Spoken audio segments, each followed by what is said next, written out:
ఓం సత్యం ఓంలండి. ఓం సత్యం ఓం. ఓం సత్యం ఓంలు. మనమందరం ఓం సత్యం ఓంలమేనండి. ఆ అమ్మ తల్లి బిడ్డలమే. ఆ అమ్మ తల్లి భక్తులమే. ఆ అమ్మ తల్లి హోములమే. ఎస్. ఈ భక్తులు, బిడ్డలు, హోములు ఈ 3 మాటలే పార్వతి, లక్ష్మి, సరస్వతి రూప దర్శనం అండి. ఎస్. అవునండి. అవును. అవునా కాదండి?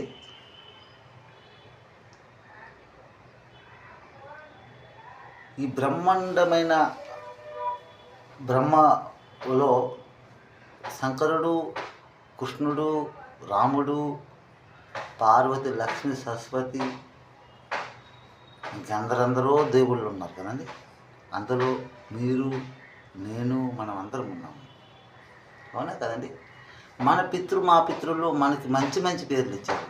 ఏమేం పేర్లు అంటే వెంకటరమణ,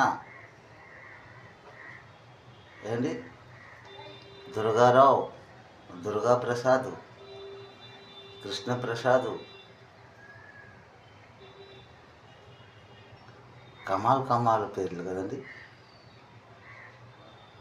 గురునాథం, గురు గోవిందం, గోవిందరావులు, కామేశ్వరరావు, తారకేశ్వరరావు, శంకర్రావు,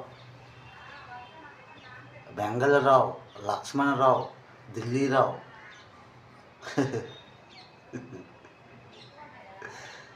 సీతారాములు, మంచి మంచి పేర్లు మనకి ఇచ్చారు.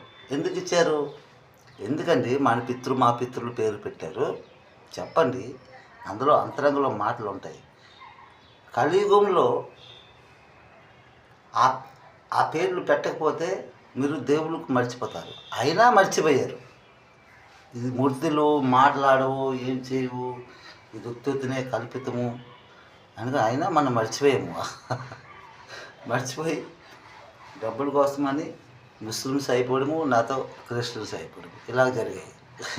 డబ్బుల కోసమని. అక్కడ అబద్ధ సాక్ష్యాలు. దేవుడు ఉన్నాడు ఇక్కడే, అక్కడ లేడు.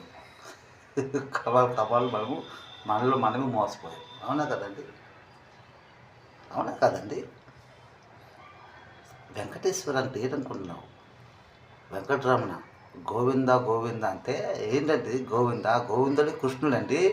మన గోధుమ పిండి రొట్టె చెయ్యండి.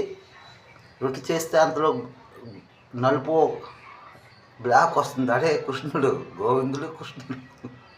మనమే తింటామండి. దేవుడి రూపంలో, ఆహార రూపంలో తింటాము, శక్తి ఇస్తుంటాము. ఈ శక్తిమైన మాటలు ఇంద్ర డిగ్రీ ఓం సత్యం.